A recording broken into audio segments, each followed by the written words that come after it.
like that. Simple as that. Capacitors, specifically electrolytic ones, get a bad rap in the vintage computer hardware circles. But is that a completely fair assessment?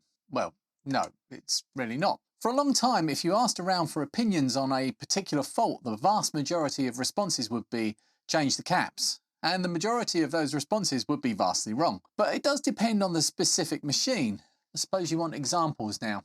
Okay. The Commodore 64 is a nice example. If you're lucky enough to buy a faulty Commodore 64 from an internet marketplace, which is displaying a black screen and in otherwise decent condition, I can say confidently it's not the caps, and almost every time I will probably be right. See how many unambiguous words I used in there to cover myself? In my opinion. You see, the thing with Commodore in the C64 years is they didn't cheap out on components. That machine was built to a good standard, and the capacitors they used then are probably better than the ones you can buy today. I've been fortunate enough to have fixed dozens of C64s, and I can confidently say I've never had to change a single electrolytic capacitor in a C64. Plenty of PLAs though. At the other end of the spectrum would be the ZX Spectrum. Unlike Commodore, Sinclair was attempting to pry open a new market, and they chose to do it at the cheapest possible price point. Unsurprisingly, they used the cheapest components fitted into a very small, unventilated, hot-running machine. Now, not all of the caps in a Speccy will be out of spec by this time, but some of them almost always will be. I choose in this case to replace all of them because it just means they'll be back to a base level that's probably better than factory if you use good components. In most other machines, I think you're pretty safe to leave them in if they're working. There are a few exceptions. The Super Nintendo Entertainment System is one, with similar problems to the later Amigas. The OG Xbox with its supercapacitor battery thing. The power supply in certain Atari STs, maybe. But let's start moving back towards the subject of this video. Commodore, as already discussed, didn't cheap out. And I feel that was the case through the whole of their 8 and 16-bit years. An Amiga 500 will just work. They were built like they needed to survive natural disasters. The 500 Plus had great capacitors and an unfortunate battery. After the 500 Plus came the A1200 and A600, and I have here today one of the latter. Now these kind of fall into both the C64 and Spectrum camp, and I'll explain why. Save your breath for the angry comments. There are two types of electrolytic capacitors inside these computers: surface mounted and through-hole. The through-hole ones are generally all going to be fine. They're good quality, just like the C64, and not even as old. The surface-mounted ones, or SMD caps, well, they're just a bunch of evil, corrosive buggers. I always thought that the reason these types of caps leaked in the Amiga machines was due to the Great Capacitor Plague, but that actually began in 1999, and the A1200 was released in 1992.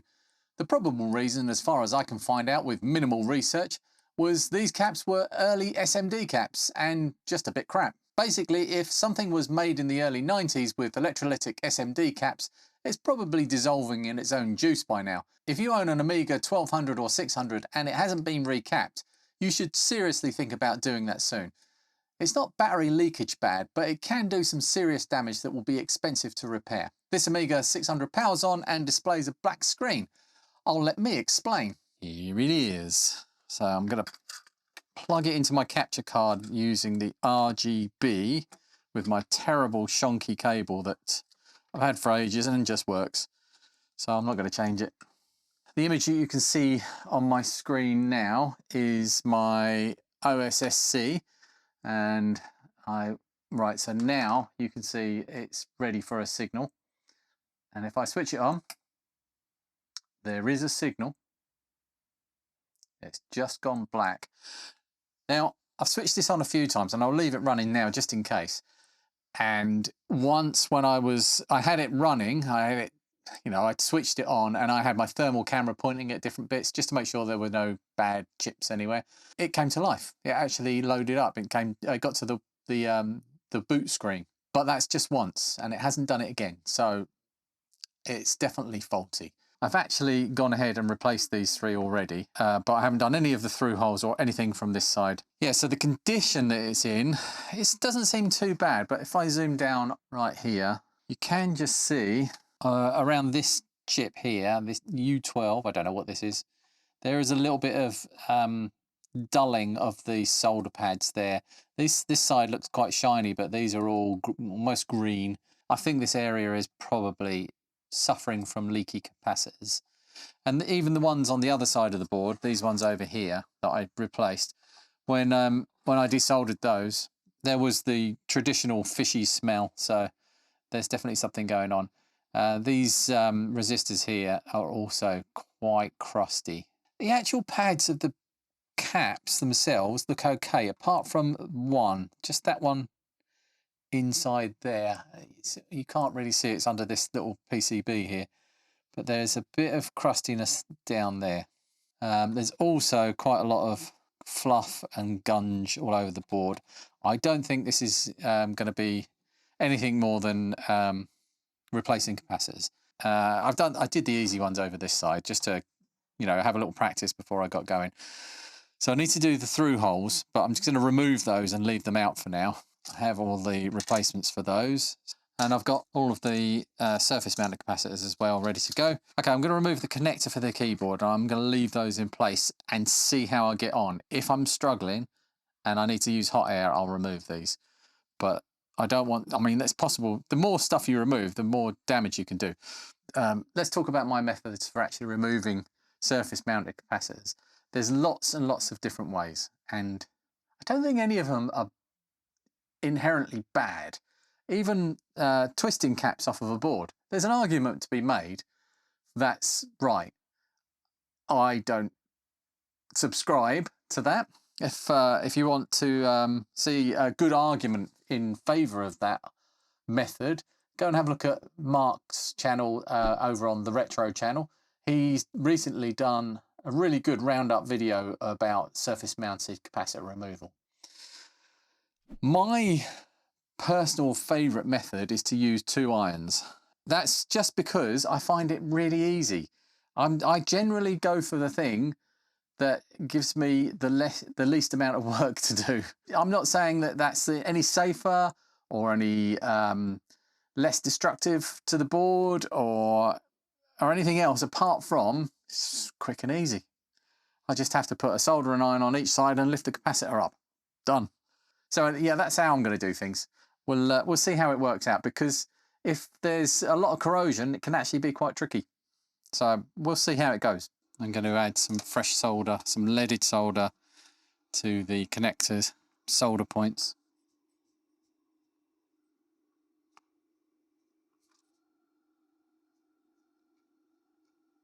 Set the desolder station 350 degrees, and hopefully that's going to do it.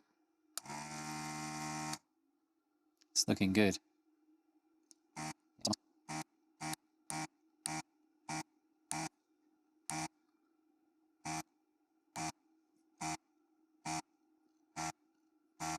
Not all of these are clearing. This board is so delicate. I might have taken a trace out there. Oh no, that's that.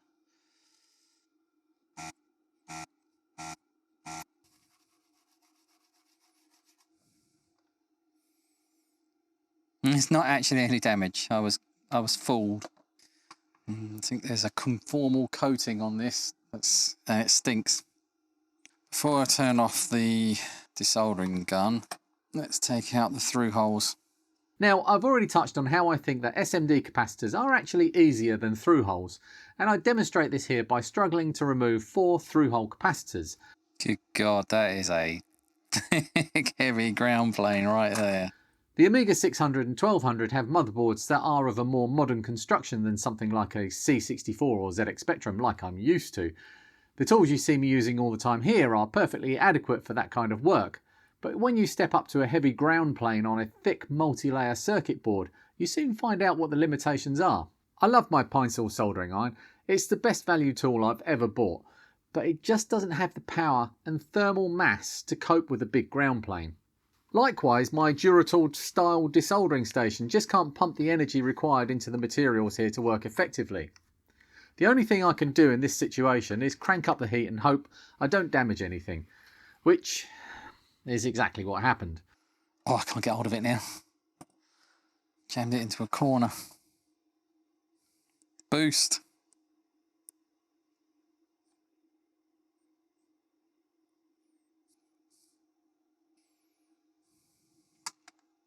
One of the wires was pulled from the board when I removed a capacitor over by the modulator. It was a simple enough fix, but it's a frustrating thing to do. And what's worse is after I removed all of the old through-hole caps and tested them, they were all perfectly in spec. Another lesson learned. The next time I do one of these, I won't be changing those caps unless they are clearly leaking or bulging. Right, the next thing I need to do is use hot air to remove the delicate plastic keyboard connector. What could possibly go wrong?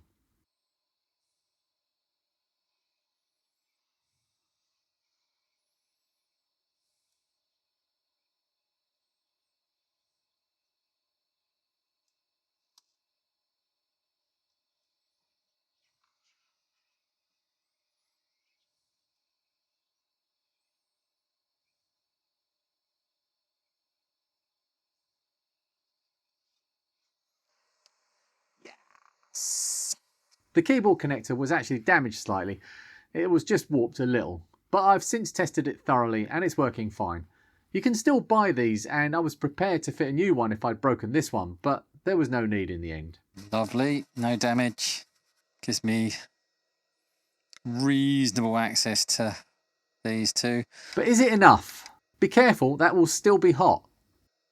Ah, still hot. Still really, really hot. My dual iron method is I'm using my chisel tip. I would prefer two pin tips like this one.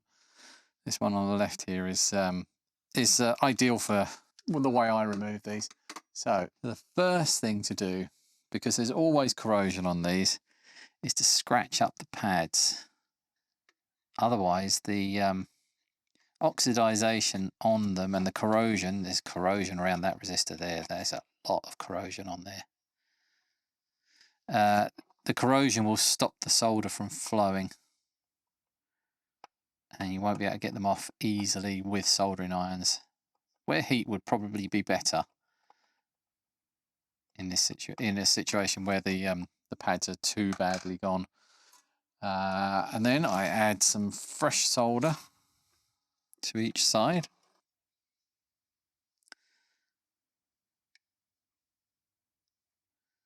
That's that side.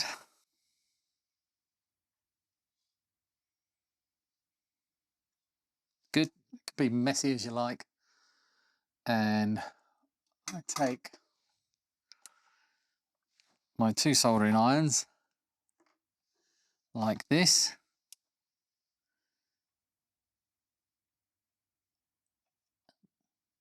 And there. I just lift off the capacitor. Oh, it stinks. Smells bad.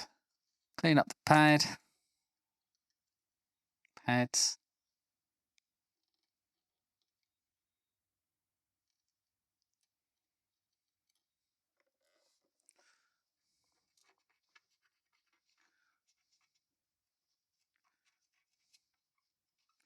And the surrounding area, because it's all going to have, look at that, it's all gone green. And that is I think that's a 10. The mark is the minus side, and there's a plus on the board just there. So it goes this way around, like that. And you just got solder in place, and that's just so easy with these. Some people like to put some solder on the pad first, and then slide the capacitor into place. That's one way to do it. I can't see anything wrong with that. I prefer to actually get the capacitor without any heat involved into exactly the right place. There's not a huge amount of pad on either side of these ones. There's plenty of flux on there. I've put some top neck flux on the pad. Clean the tip of my iron. Put some solder on my tip. Hold the capacitor in place. And then just, oh no, that's not taken. Make sure that you heat the pad and the leg of the capacitor as well. Look, that's nice and firmly in place. spin it round and do the other side.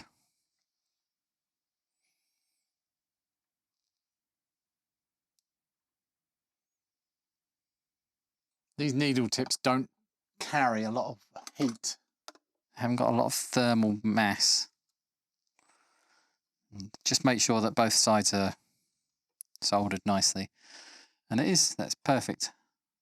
Now these ones down here are going to be tricky because I've got to get an iron in one side without burning stuff here. So I'm just going to put some caps on around there.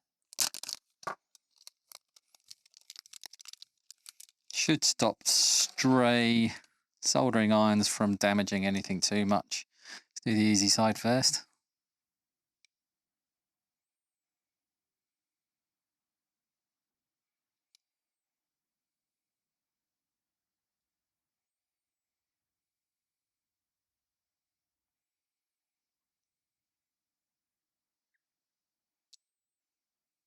Now the next shot would normally end up on the cutting room floor, but because an important lesson was learned, honour compels me to include it in all its gory, out of focus and not even in shot glory. Enjoy.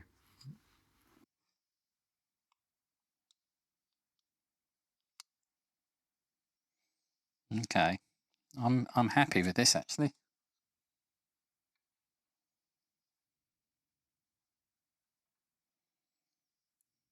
Yes.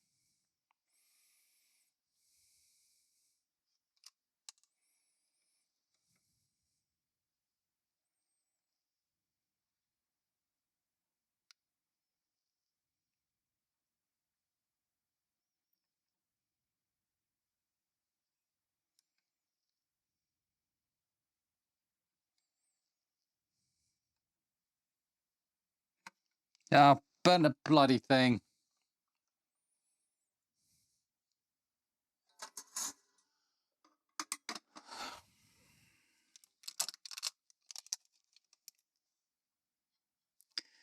I've melted the back of the connector. It's not done any damage, but I'm annoyed now.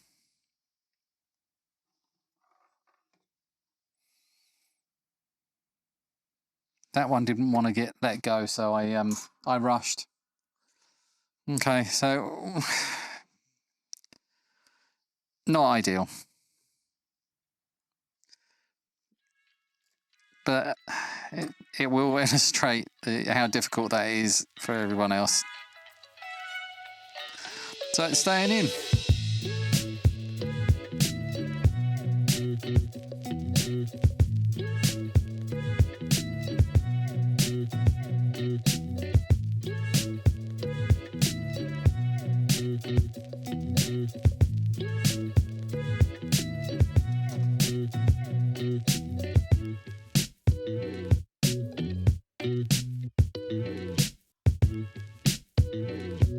Right, so those ones are done. Slight mishap. That's kind of the easy ones. It's going to get a bit more crowded down here.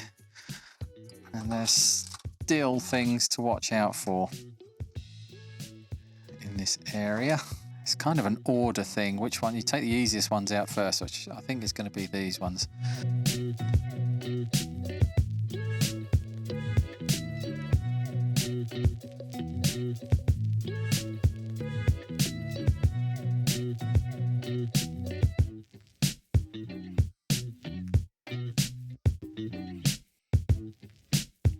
Yeah, it really smells bad down this end.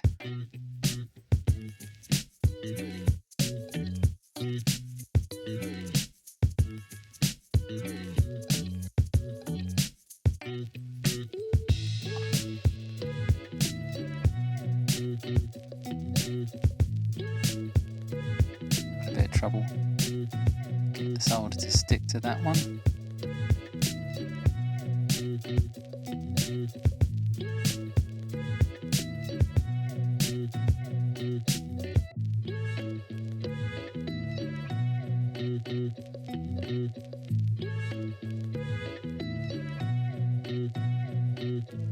I don't think I can do these ones without damaging this coil. These are going to be cut.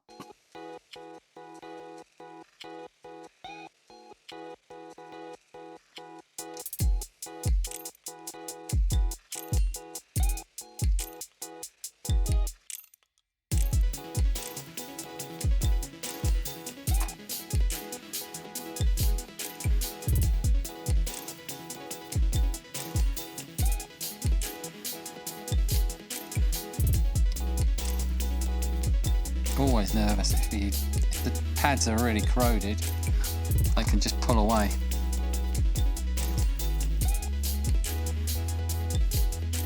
Okay.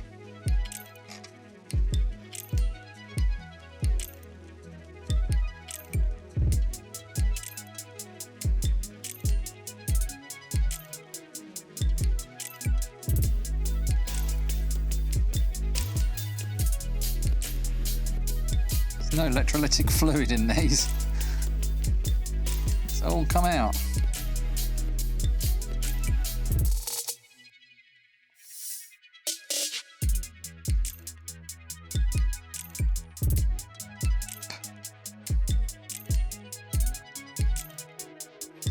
Let's get all the others out first before I start cleaning things up.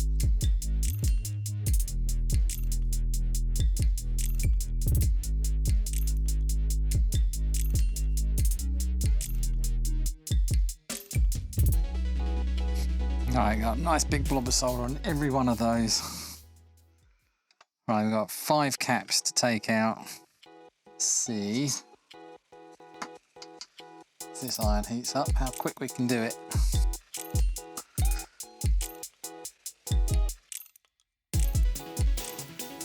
One. It's so easy. Let's do these first.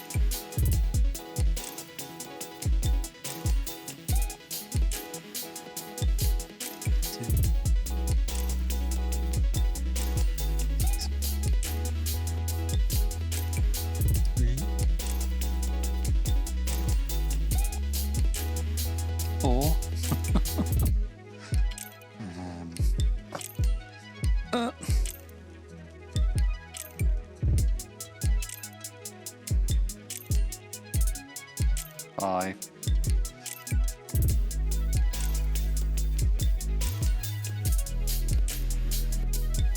Been lucky, all of the pads here are in good shape.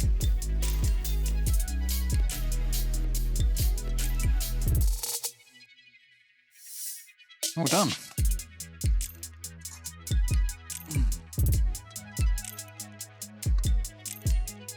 Need a few cotton buds this time.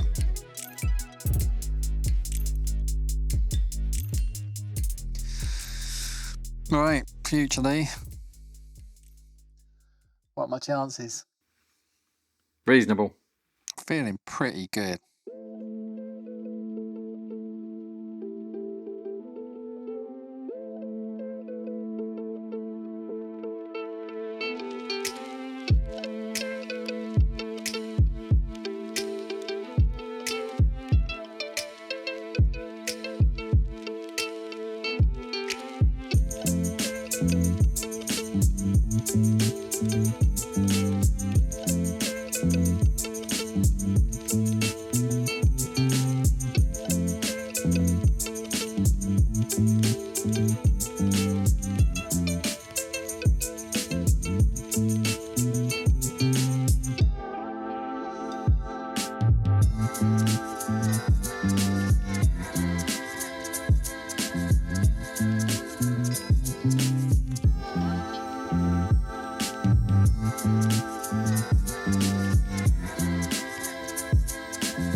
the recap went as planned for the most part. I'm just going to put my finger over this bit. And I switched it on and it still was black screen. I got some advice from Peter on my Discord. Come and visit my Discord. It's an amazing place full of very clever people like Peter who will help you out if you have any technical issues. And the link's in the description. He said that to check this area here, this is the reset area. So this capacitor here charges up to about 5 volts. When this 555 timer sees 5 volts, it will send the reset signal on this pin here. Now, I played around with this, and as I was poking around, the computer came back to life. Now, I don't know what's going to happen now, so it might work, it might not, but I'm going to turn it on now. And it's working.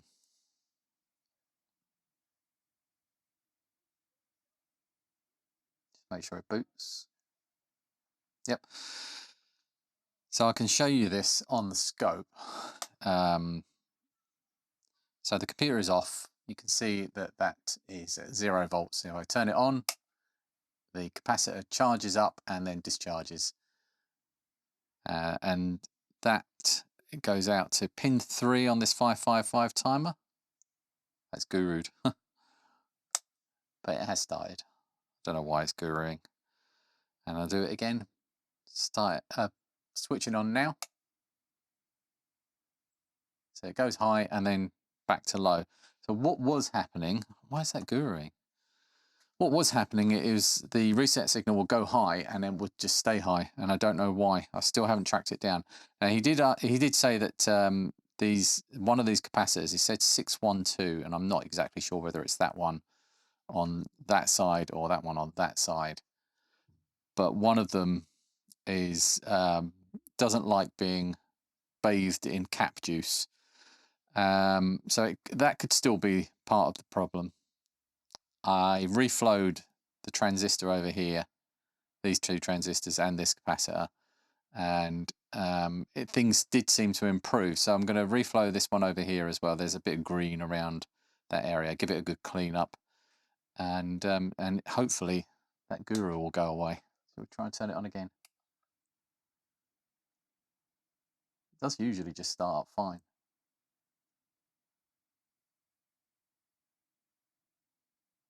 Yeah, well, there we go. Okay, so at this point, this Amiga 600 is working as it should. But I'm being thrown by the fact that upon restarting it, it goes into guru meditation, which is the Amiga crashing at boot. And for quite a long time, I went around a few laps trying to figure out what might be wrong, which is a little tricky when there isn't actually anything wrong. You see, the problem is that this is perfectly normal behaviour for an Amiga, and as my terrible memory had let me down, I'd forgotten for a while that this was something we used to know to avoid back in the day. The simple fact is, if you want to power cycle your Amiga, you should wait a short while before turning it back on, or it might guru. It wasn't until I read somewhere on a random forum of someone trying to fault fix the exact same problem as I was, and that person having it explained to them that you shouldn't power off and on an Amiga too quickly. I dimly recall knowing this. In the meantime, I removed multiple components in the reset circuit, and I don't regret this, as underneath some of them were quite badly affected by the electrolyte leakage. You can see that side looks normal, and I don't want this to ping, and that side is crusty and black, so I'm going to clean that up, clean up the pads, clean up that area, get rid of all the corrosion, and pop it back on. But in the end, I gave this a good, healthy test and found it was all working perfectly. Well, all of it but the disk drive, which decided to eat a bunch of my floppy disks out of spite, which gave me a good reason to print some brackets and stick a Gotek inside. This machine will be for sale at some point on Paul Universal Retro Boss's eBay store, and I can recommend buying this one. If you do, it would be a good candidate for sticking a cheap IDE to compact flash or SD card inside to act as a super large, super fast hard drive. The Amiga 600 has turned from its original ugly duckling that nobody wanted to buy or could see the point of into one of the best Amigas to own in this future world. It has great compatibility and excellent expandability, and is just a nice, neat, compact package that will fit on most desks. I don't own one myself, but you can bet I'm on the lookout for one. Thank you for watching. I'll see you in the next one. Bye!